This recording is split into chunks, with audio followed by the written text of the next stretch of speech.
La lumière dorée d'un après-midi d'octobre filtrait à travers les larges baies vitrées du salon, caressant les contours des meubles qu'Élodie avait mis des mois à choisir. Chaque objet, chaque couleur racontait une histoire, celle d'un amour et d'un projet commun avec Thomas. Cette maison, c'était leur sanctuaire, le fruit de leurs économies, de leurs rêves, nichés dans une banlieue tranquille où les rires des enfants résonnaient parfois depuis la rue. Élodie sourit en repensant à la première fois qu'ils avaient franchi le seuil, la peinture fraîche, l'odeur du neuf, la promesse d'un avenir radieux. C'était il y a 3 ans.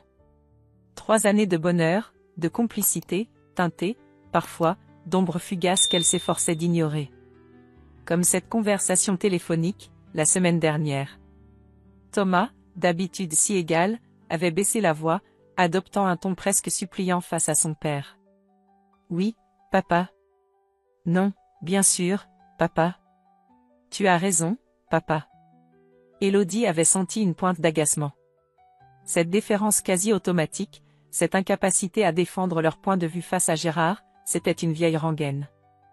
Et puis, il y avait eu cette discussion sur ses propres envies professionnelles, ce projet de boutique de créateur qu'elle avait mis en veilleuse pour l'achat de la maison. « Plus tard, mon amour, quand on sera plus stable, » avait dit Thomas. Élodie avait acquiescé, ravalant une légère amertume. Le « plus tard » semblait toujours reculer.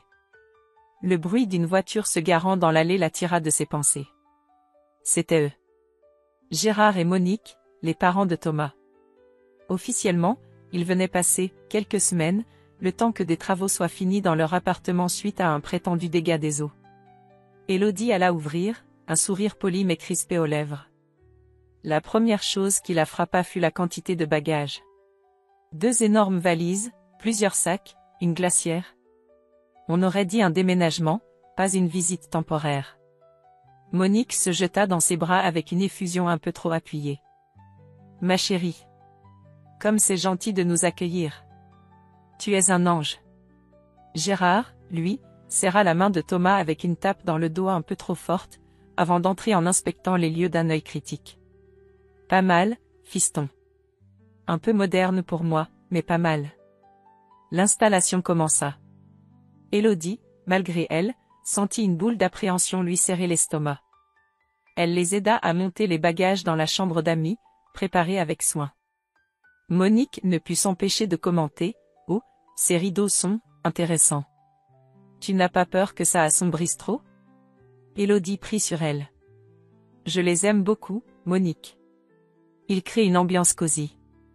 Le soir même, au dîner, les premières micro-agressions se manifestèrent, subtiles comme des piqûres d'épingle. Monique remarqua la vieille théière en faïence posée sur le buffet, un cadeau de la grand-mère d'Élodie. « Oh, regarde Gérard, comme c'est rustique.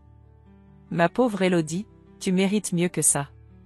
Tiens, ça me fait penser, je t'ai apporté une petite chose, tu verras. » Le lendemain, une théière flambant neuve, chromée et impersonnelle, trônait à la place de l'ancienne, reléguée au fond d'un placard. Élodie sentit une colère froide monter, mais se tut. Que dire? Puis ce fut Gérard, feuilletant un des romans d'Élodie posés sur la table basse. Ah, tu lis encore ces histoires à l'eau de rose? À ton âge, tu devrais t'intéresser à des choses plus sérieuses, non? Il n'attendit pas de réponse, se tournant vers Thomas pour parler football. Plus tard, en aparté, Élodie tenta d'en parler à Thomas. Tes parents sont un peu directs, tu ne trouves pas? La théière, mes livres. Thomas soupira, l'air fatigué. Oh, allez, Lodi. Maman veut juste te faire plaisir, elle est comme ça. Et papa, tu sais bien qu'il est de la vieille école, il ne pense pas à mal. Il lui prit la main. Ne commence pas à chercher des problèmes là où il n'y en a pas, d'accord? Ils sont là pour quelques semaines, faisons un effort. Faire un effort. Élodie hocha la tête, mais au fond d'elle, une petite voix lui murmurait que ce n'était que le début. Elle sentait les murs de son propre sanctuaire se resserrer imperceptiblement. Une partie d'elle commençait déjà à ériger des barricades invisibles, une armure contre ce qui s'annonçait non pas comme une simple cohabitation, mais comme une lente et insidieuse invasion. L'ombre qu'elle avait tenté d'ignorer s'épaississait, menaçant la lumière dorée de leur salon. Elle regarda Thomas, qui discutait avec son père, et pour la première fois, une fissure apparut dans l'image de leur bonheur parfait. 3 semaines s'étaient écoulées. 3 semaines qui ressemblaient à une éternité feutrée, où le mot « temporaire » semblait avoir perdu tout son sens. Les valises des beaux-parents étaient défaites depuis longtemps, leurs affaires colonisant peu à peu chaque recoin de la maison qui avait été le refuge d'Élodie. L'invasion de sa mère du début s'était muée en une occupation méthodique, presque stratégique. La tension, autrefois subtile, était désormais palpable, comme une électricité statique dans l'air. Élodie se sentait de plus en plus prisonnière dans sa propre maison, naviguant dans un champ de mines relationnel où chaque pas pouvait déclencher une explosion silencieuse. Les incidents n'étaient plus mineurs. Un matin, en entrant dans son petit bureau, l'espace où elle tentait de raviver les braises de son projet professionnel mis en pause, elle le trouva métamorphosé. Monique avait pris l'initiative de le rendre plus fonctionnel. Ses carnets étaient empilés différemment, ses tableaux d'inspiration recouverts par des photos de famille des parents de Thomas, sa chaise ergonomique remplacée par un fauteuil, plus confortable, selon sa belle-mère. « Tu verras, ma chérie, c'est beaucoup mieux ainsi », lui lança Monique avec un sourire désarmant, sans même attendre son avis. Élodie sentit une vague de colère l'envahir, mais elle la ravala une fois de plus. À quoi bon protester? Thomas aurait sûrement trouvé une excuse pour sa mère. Gérard, lui, s'était approprié le fauteuil du salon le plus proche de la télévision, celui où Thomas aimait se détendre. Il s'y installait chaque soir, tapant sur ses émissions sportives ou ses documentaires historiques, ignorant poliment les suggestions d'Élodie. Il avait même pris l'habitude, lors des repas, de s'asseoir en bout de table, la place traditionnellement dévolue au chef de famille, rôle qu'il semblait endosser avec une satisfaction tranquille. La nourriture aussi était devenue un sujet. Monique critiquait subtilement les plats d'Élodie, un peu fades, non, et imposait ses propres recettes, plus riches, plus traditionnelles. Puis il y eut ce jour où Élodie ne parvenait plus à se connecter au Wi-Fi. Après un moment de panique, elle découvrit que Gérard avait changé le mot de passe. « Pour plus de sécurité, ma petite », expliqua-t-il sans ciller. « Il y a trop de risques aujourd'hui. » Il le lui donna, bien sûr, mais le geste était symbolique, il contrôlait même les ondes invisibles de la maison. La véritable fissure survint lors d'une discussion anodine sur les vacances. Monique fit une remarque désobligeante sur la famille, un peu bohème, d'Élodie. Blessée, Élodie répliqua, défendant les siens. La discussion monta d'un ton. C'est alors que Thomas intervint, non pas pour la soutenir, mais pour calmer le jeu en invalidant ses sentiments. « Lodi, arrête, tu surinterprètes tout. Maman n'a pas voulu dire ça. Tu es tellement stressée en ce moment, tu vois le mal partout. » Ces mots, prononcés sur un ton las mais ferme, furent comme un coup de poignard. Le gaslighting était flagrant. Il ne la croyait pas, il la pensait hystérique ou paranoïaque. Ce soir-là, Élodie se sentit plus seule que jamais. Elle appela sa meilleure amie, Chloé, tentant d'expliquer la situation, mais les mots lui manquaient pour décrire l'atmosphère insidieuse. Chloé, bienveillante mais l'extérieure, tenta de la rassurer. « Oh là là, les beaux-parents, c'est jamais simple. Accroche-toi, ils vont bien finir par repartir, non ?» Élodie raccrocha avec un sentiment de vide. Personne ne pouvait comprendre. C'est alors qu'elle commença à observer, à écouter différemment. Son anxiété se mua en une vigilance aiguë. Un après-midi, alors qu'elle passait près du bureau où Thomas était au téléphone, elle l'entendit murmurer « Non, t'inquiète, on va trouver la solution définitive. »« Oui, maman, très bientôt. »« La solution définitive ?» Son sang se glaça. Quelques jours plus tard, en débarrassant la table basse, elle remarqua une chemise cartonnée entr'ouverte, appartenant à ses beaux-parents. À l'intérieur, des relevés bancaires indiquant des soldes étonnamment bas, presque critiques. Était-ce la vraie raison de leur installation? Et puis, il y avait l'attitude de Thomas avec son ordinateur portable. Il le fermait brusquement quand elle entrait dans la pièce, ou inclinait l'écran pour qu'elle ne voie pas. Il recevait des notifications sur son téléphone qu'il consultait en cachette. L'étau invisible se resserrait. Ce n'était plus de simples frictions de cohabitation, c'était autre chose. Un plan? Une manipulation? La peur commença à remplacer l'agacement. Élodie sentait confusément qu'elle était au centre d'une toile qui se tissait autour d'elle, dans sa propre maison, avec la complicité passive ou active de l'homme qu'elle aimait. Le doute n'était plus permis, il fallait comprendre. Il fallait savoir. La douce lumière d'octobre semblait bien lointaine maintenant, remplacée par les ombres grandissantes du soupçon. La maison était plongée dans le silence oppressant des nuits sans sommeil. Il devait être 2 heures du matin. Élodie tournait et retournait dans son lit, l'esprit en ébullition. Les bribes de conversation entendues, les documents entrevus, le comportement fuyant de Thomas, tout cela formait un puzzle angoissant dont elle ne parvenait pas à saisir l'image complète. L'air de la chambre était lourd, irrespirable. Elle se leva doucement pour ne pas réveiller Thomas, dont la respiration régulière à côté d'elle semblait presque une insulte à sa propre agitation. Elle avait besoin d'air, d'eau, de quelque chose pour calmer le tumulte en elle. Descendant les escaliers à pas de loup, elle fut surprise par une mince ligne de lumière filtrant sous la porte du bureau, au rez-de-chaussée.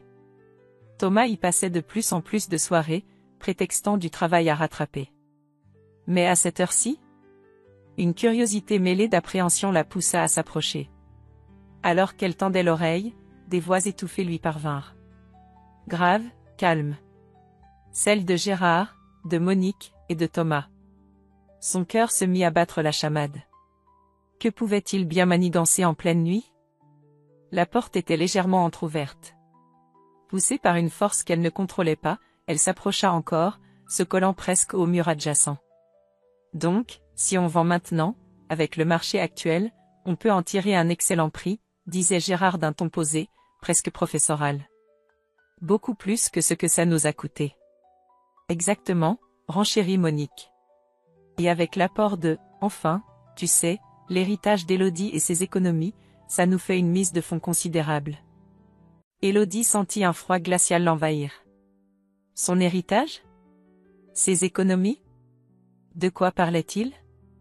Thomas intervint, sa voix basse mais claire. Oui, j'ai regardé les annonces pour le duplex dont on parlait. C'est jouable. Un étage pour vous, un pour moi, enfin, pour nous. Un duplex? Élodie sentit la nausée monter. Gérard reprit, l'important, c'est de présenter ça correctement à Élodie. Faut pas la brusquer. On lui parle d'investissement, d'avenir, de sécurité. Elle n'y connaît rien en affaires, de toute façon, coupa Monique avec un léger dédain dans la voix. Elle est trop émotive.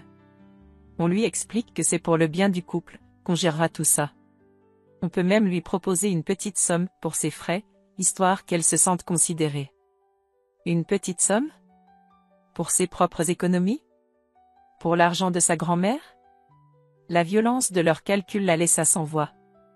Oui, approuva Thomas, et ce fut ce mot, ce simple « oui », si chargé de complicité, qui brisa quelque chose en Élodie.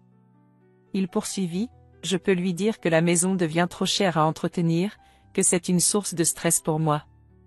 Elle est sensible à ça. Elle voudra m'aider, me soulager. Il y avait une sorte de fierté dans sa voix, la fierté de celui qui connaît les failles de l'autre et sait comment les exploiter. Le sol sembla se dérober sous les pieds d'Élodie. Ce n'était pas juste une question d'argent ou de maison. C'était une trahison totale, orchestrée, calculée froidement par les 3 personnes qui partageaient son toit. Son mari, l'homme pour qui elle avait mis ses rêves en pause, était activement complice du plan visant à la déposséder, à la manipuler, en utilisant sa sensibilité et son amour contre elle. Les « quelques semaines » prenaient tout leur sens. Le dégât des eaux inventées, les micro-agressions, le gaslighting, tout s'emboîtait dans un schéma terrifiant. Ses mains tremblaient. Elle lutta contre l'envie de hurler, de vomir. Une lucidité glaciale remplaça le choc. Instinctivement, presque machinalement, elle sortit son téléphone de la poche de son peignoir. Elle savait que c'était peut-être illégal, que cela pourrait se retourner contre elle, mais elle avait besoin d'une preuve, d'un ancrage dans cette réalité cauchemardesque. Elle activa l'enregistreur vocal et capta les dernières minutes de leur conversation, où ils discutaient des aspects pratiques de la vente et de la manière de présenter les choses à l'agent immobilier. Puis, aussi silencieusement qu'elle était venue, elle remonta les escaliers, chaque marche semblant peser une tonne. Elle se recoucha à côté de Thomas, son corps vibrant d'une énergie terrible, un mélange de chagrin dévastateur et de colère pure. Le sommeil était désormais impossible. La nuit s'étira, interminable. L'image du duplex, de la « petite somme », des mots condescendants de Monique, de la voix complice de Thomas tournait en boucle dans sa tête. Le venin avait été distillé. Elle savait. Et elle savait aussi que plus rien ne serait jamais comme avant. La guerre silencieuse venait de devenir une évidence brutale. Au fond de son désespoir, une nouvelle détermination, froide et tranchante comme l'acier, commençait à naître. Ils allaient la trouver sur leur chemin. Le lendemain matin flottait dans une atmosphère électrique. Chaque silence semblait chargé de non-dits, chaque regard échangé portait le poids de la nuit précédente. Élodie se mouvait avec un calme extérieur qui contrastait violemment avec la tempête qui faisait rage en elle. Elle avait passé des heures à repasser en boucle la conversation entendue, la trahison crue, et une résolution glaciale s'était solidifiée en elle. Elle n'était plus la même. La femme conciliante, un peu naïve, avait disparu pendant la nuit, remplacée par une combattante déterminée à sauver sa propre peau. Elle prépara le petit déjeuner machinalement, observant Thomas du coin de l'œil. Il semblait nerveux, évitant son regard, remuant distraitement sa cuillère dans son café. Gérard et Monique descendirent, affichant une normalité forcée qui sonnait terriblement faux aux oreilles d'Élodie. Ils s'installèrent à table, échangeant des banalités sur la météo.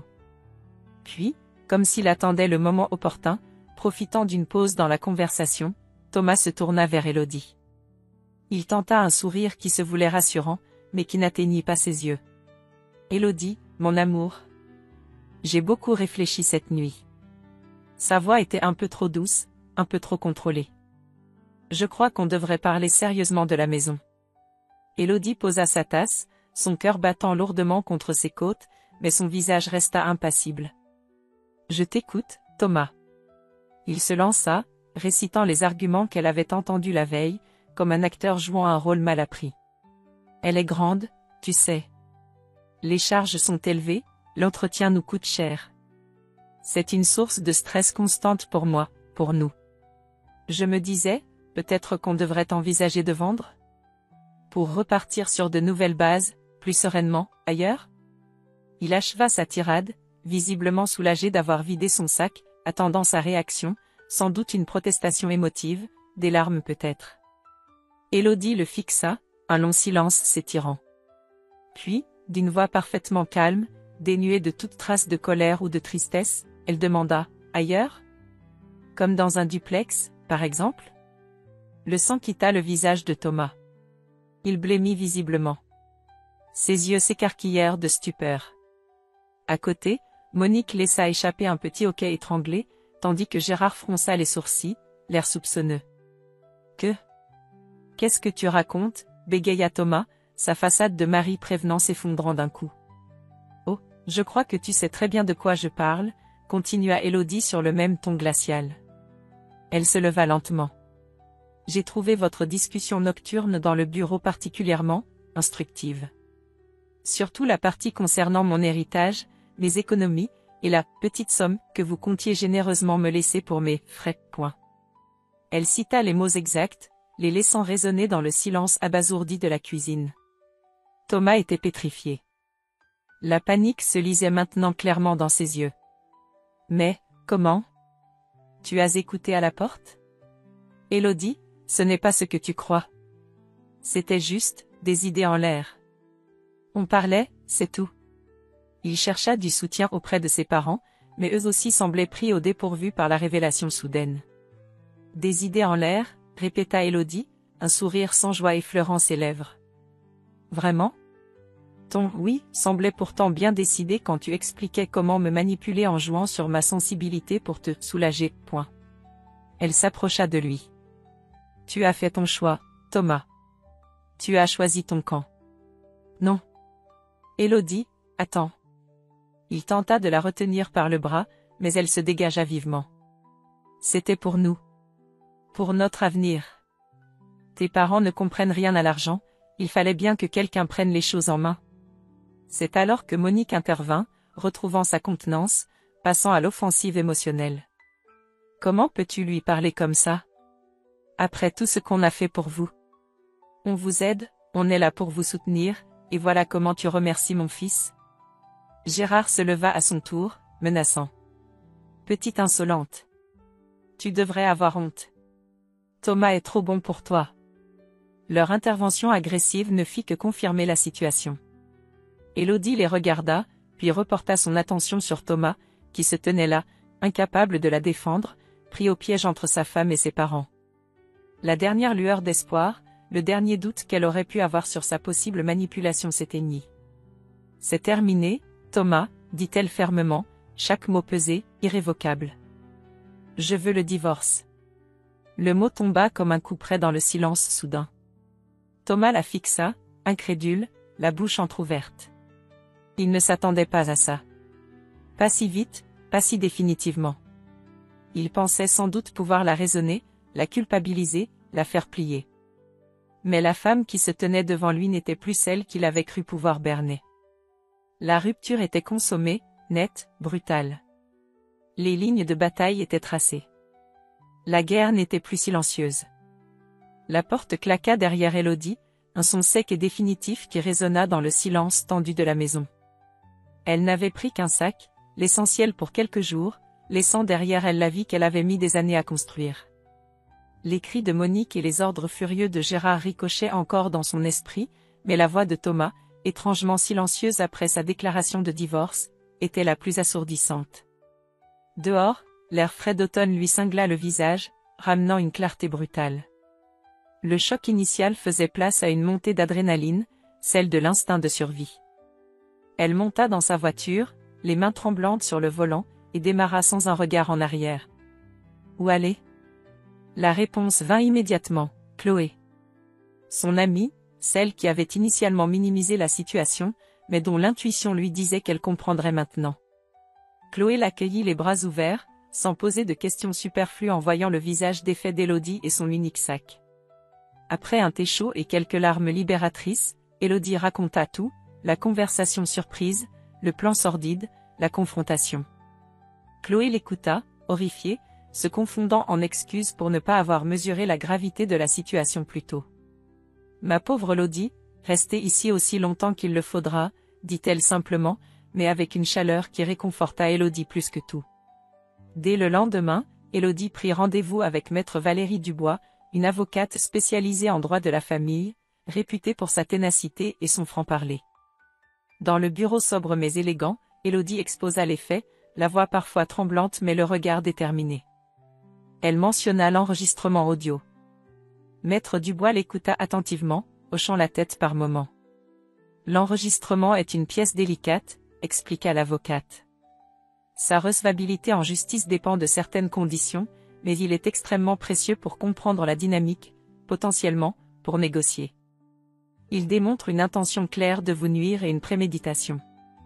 Elle rassura Élodie, vous avez bien fait de partir et de venir me voir immédiatement. Nous allons monter un dossier solide. Votre priorité absolue est de protéger vos biens propres, notamment cet héritage. Documentez tout, chaque contact, chaque tentative de communication de leur part, chaque dépense liée à cette situation.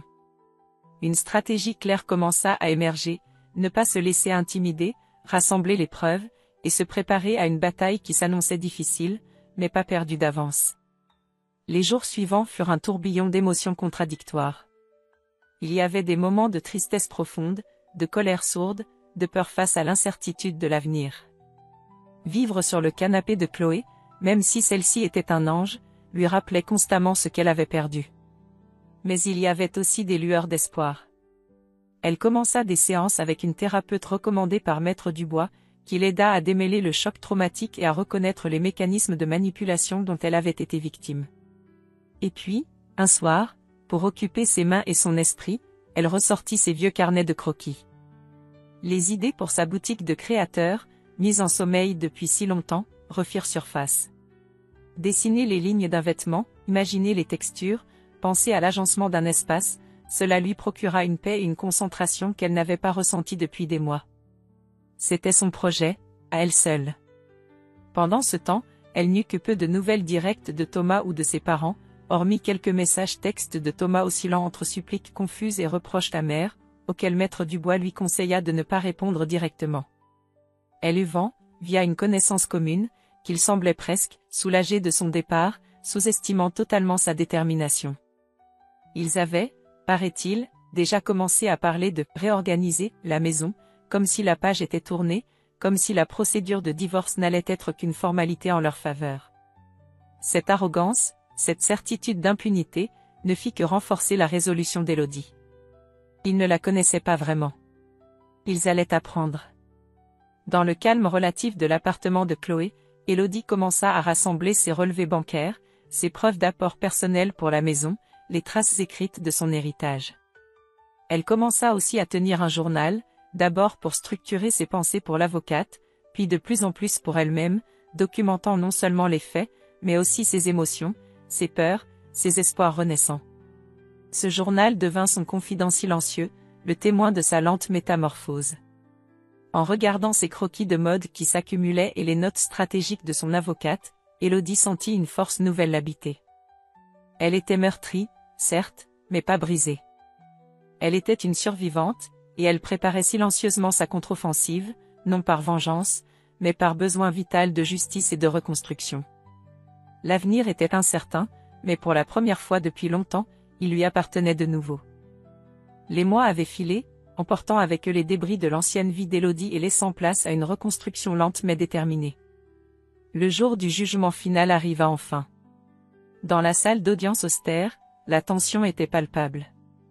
Élodie, assise droite aux côtés de Maître Dubois, respirait calmement, une force tranquille émanant d'elle.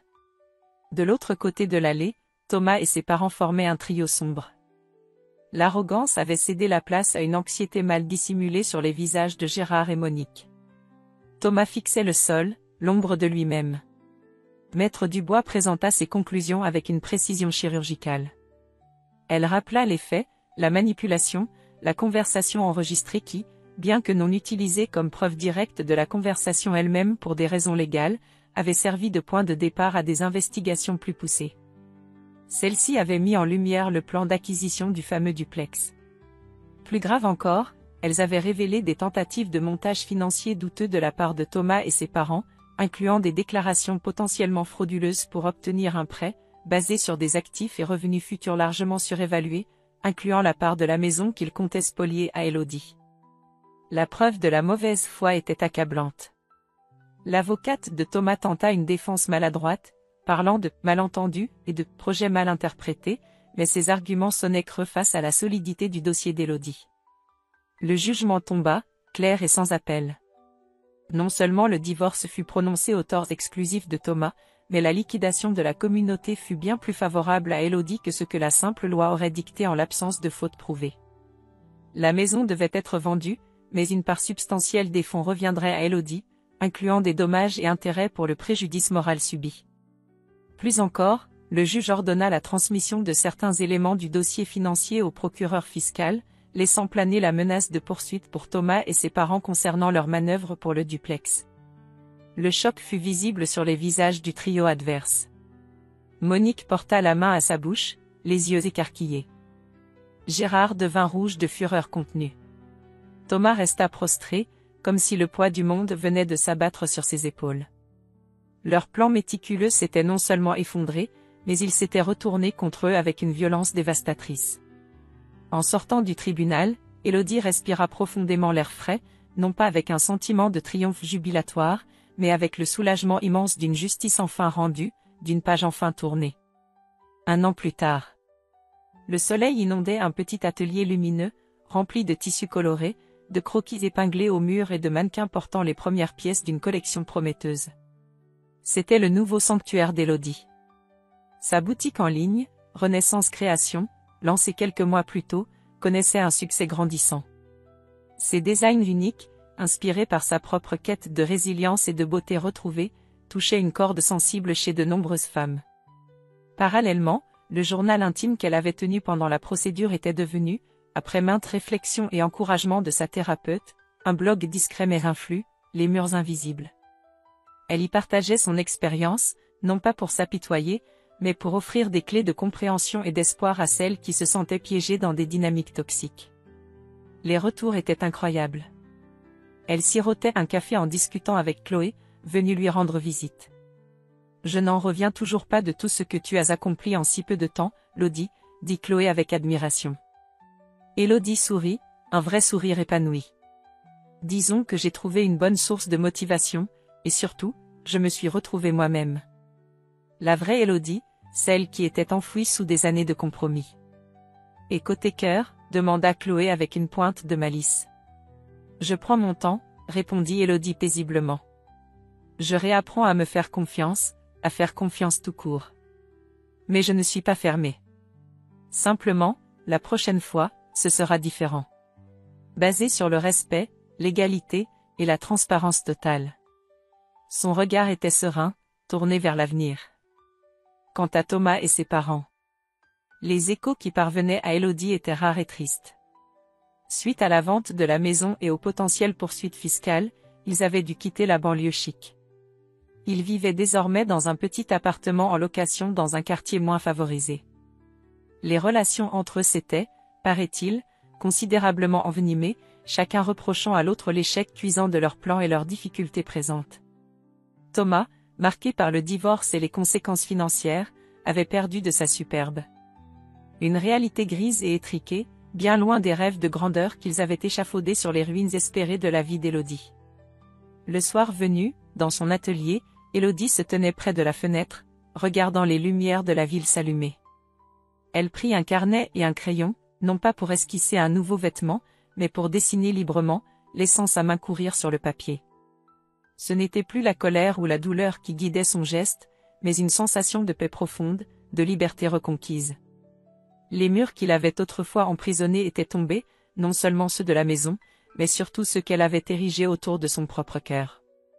L'avenir s'étendait devant elle, une page blanche, rayonnante de possibilités infinies. Et pour la première fois depuis une éternité, elle savait, avec une certitude absolue, qu'elle tenait elle-même le crayon pour écrire la suite. Une suite qui serait belle, forte, et entièrement sienne. L'histoire d'Élodie nous enseigne que cette sensation gênante, cette petite voix intérieure qui vous dit que quelque chose ne va pas. Faites-lui confiance. Souvent, la manipulation la plus dangereuse se cache derrière des promesses d'amour, d'attention ou des aides familiales. On peut tenter de minimiser vos rêves, d'invalider vos sentiments, de vous faire douter de votre propre perception en vous isolant subtilement. La trahison, surtout venant de ceux en qui nous plaçons notre cœur et notre confiance, peut faire s'effondrer le sol sous nos pieds. Mais rappelez-vous, la douleur, aussi profonde soit-elle, n'est pas votre destination finale. Votre force intérieure, même si elle semble endormie, est réelle et puissante. Ne permettez pas qu'on vous réduise au silence ou qu'on vous efface. Votre voix compte. Votre vérité mérite d'être défendue. Cherchez du soutien, qu'il soit juridique, thérapeutique, ou auprès des vrais amis qui vous voient réellement. Revendiquez votre espace, vos droits, votre histoire. Reconstruire n'est pas facile, mais chaque pas loin de la toxicité est un acte de courage et d'amour-propre. La vraie victoire ne réside pas dans la vengeance, mais dans la transformation des cendres de la douleur en fondation d'une vie authentique, pleine et vôtre. Relevez-vous, guérissez, et épanouissez-vous en une version de vous-même que personne ne pourra jamais abattre.